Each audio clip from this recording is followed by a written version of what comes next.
Syndicat de Kolo, bonjour. Bonjour. Il n'y aura pas de troisième mandat pour Joseph Kabila. Il a désormais un dauphin.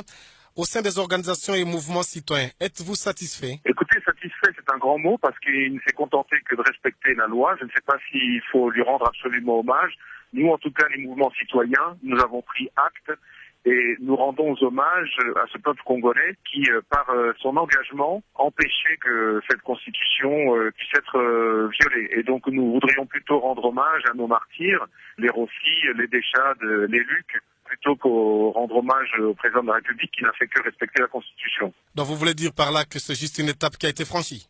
Absolument. Ce qui est en cause et ce qui est en jeu aujourd'hui, c'est le droit sacré des Congolais à choisir leurs dirigeants.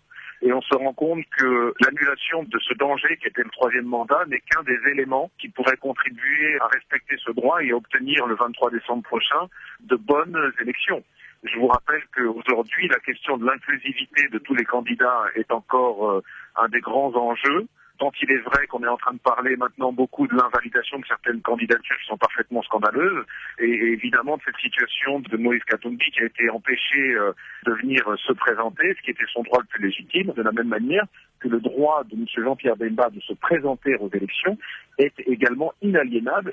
Et ça, ce sont encore des combats qu'il faut mener. C'est comme si vous voulez reprendre des activités, des mobilisations. Est-ce que c'est encore opportun? Je pense qu'il faut surtout être vigilant. Aujourd'hui, M. Nanga et M. Kabila doivent comprendre que le vent de l'histoire a tourné et qu'il est temps de se plier à la volonté populaire et à la Constitution qui nous régissent. Et donc, il faut absolument qu'ils retirent leur machine à voter.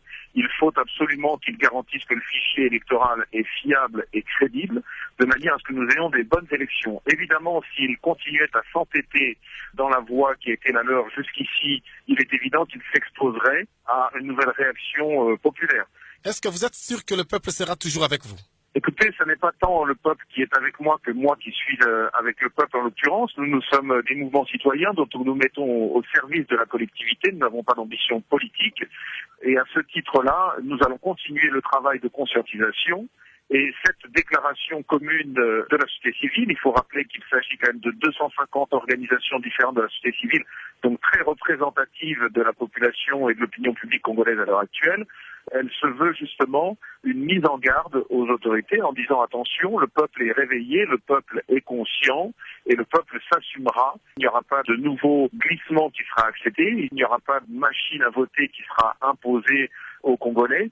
Reprenant cette question de machine à voter, qu'est-ce que vous craignez? Écoutez, la machine à voter, d'abord, elle est illégale, c'est un fait. En plus, elle n'offre pas de crédibilité, elle doit être éliminée et il faut retourner au vote qui est prévu par la loi électorale, c'est-à-dire un vote papier normal. Si on veut revenir au bulletin, est-ce qu'on ne va pas encore perdre un peu du temps? Est-ce qu'on aura toujours les élections le 23 décembre, selon vous? Il ne s'agit pas de la question de perdre du temps. Ce qui est en cause, c'est la crédibilité de nos élections. C'est ce que nous avons de plus important dans une démocratie.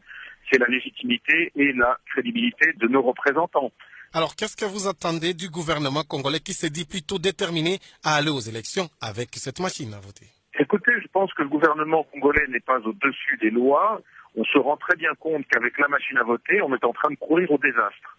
Parce qu'effectivement, dans un environnement dans lequel le travail a été fait de manière médiocre, c'est-à-dire un fichier électoral dans lequel il y a plus ou moins 10 millions d'électeurs qui n'ont pas d'empreinte digitale, c'est-à-dire qui potentiellement sont des électeurs fantômes qui pourraient venir brouiller les résultats ou influencer de manière déterminante le résultat des élections, il n'est absolument pas envisageable qu'on fasse des élections avec cette machine à voter. Alors, Syndicat de Kolo, on vous suit à travers le monde. L'opinion pensait vous voir parmi les candidats présidents en RDC. Pourquoi vous n'êtes pas présenté? Écoutez, je pense que ce n'est pas le rôle de la société civile. Je ne sais pas pourquoi tout le monde pense qu'être membre et acteur de la société civile, c'est moins bien qu'être politicien. Les Congolais debout, c'est un des acteurs qui aujourd'hui est en train d'essayer de contribuer à renforcer cette culture citoyenne, mais au même titre que beaucoup d'autres.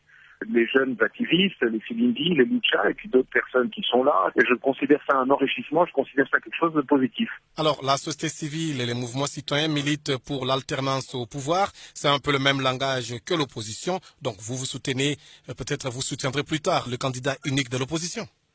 Ça n'est pas le rôle de la société civile. Nous, par exemple, au niveau des Congolais debout, nous acceptons la diversité d'opinions politiques et d'appartenance politique. Nous nous battons pour avoir de vraies élections. Syndicat de Kolo, merci. C'est moi qui vous remercie.